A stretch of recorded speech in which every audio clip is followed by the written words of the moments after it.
Yes, we are live. Welcome to the Day 1 journey, episode 26. This is the seventh part of my story about Marcus body coding. The story where it all started and where I'm planning to taking that.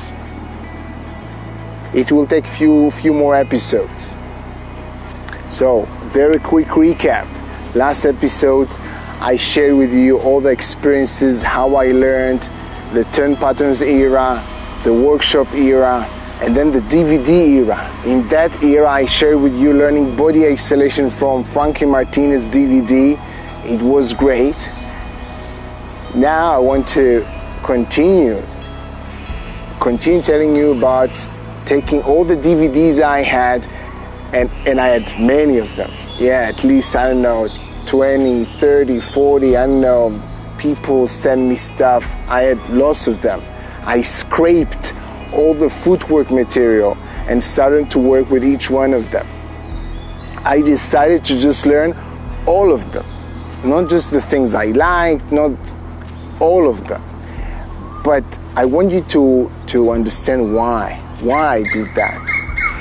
And for that, I need to give you some context.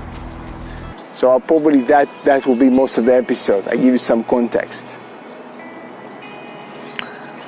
I didn't tell you before, but now I'll do a short recap with the timings and stuff, and let's just go with it. 2005, which is 13 years ago, I started learning to dance. 2008 or 2009, I started teaching. 3 years after that, 2 or 3 years after that, and a year after that, 2009, 2010, I started performing,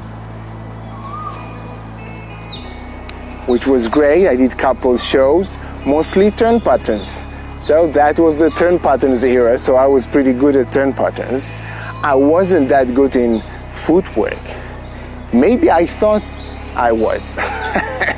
Then, 2011, I still remember the date. I went several times to meet a friend of mine back then, which is Moshe Ben Lulu.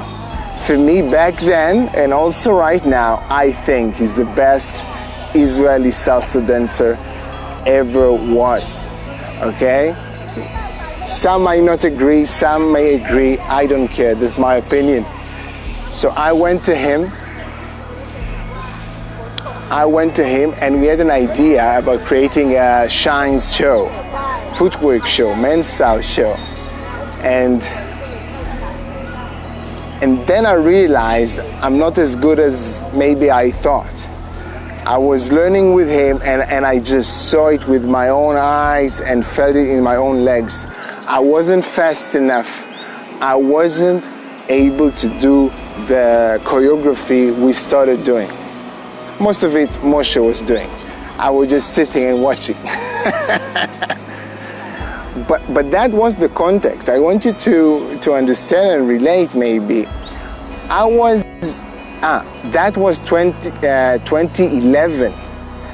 This is like 3 years after I was teaching, after I was already performing, just couple shows.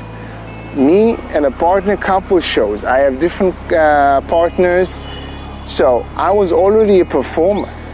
But I realized, I talked to myself, I realized, Asaf, you're not there. You're just not there, especially footwork. Moshe told me a few stuff. I really appreciate that. He might have thought that he was, I don't know, saying harsh things for me, but I wanted to know the truth. I wasn't good enough, so I understood. I told myself, Asaf, you're not there.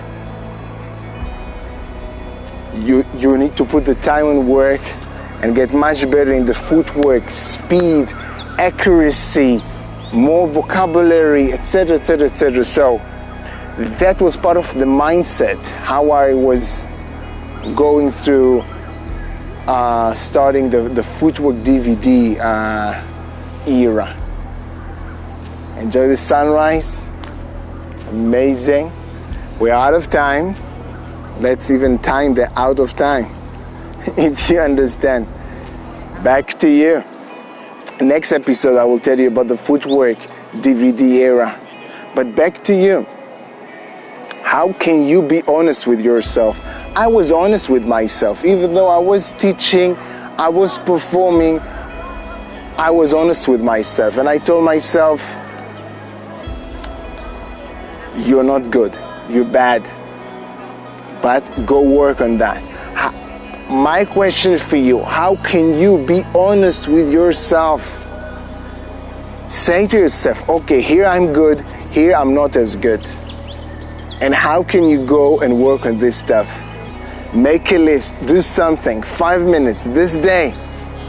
You can always treat this day as day one, the day that you start working on the stuff that you want to be working on.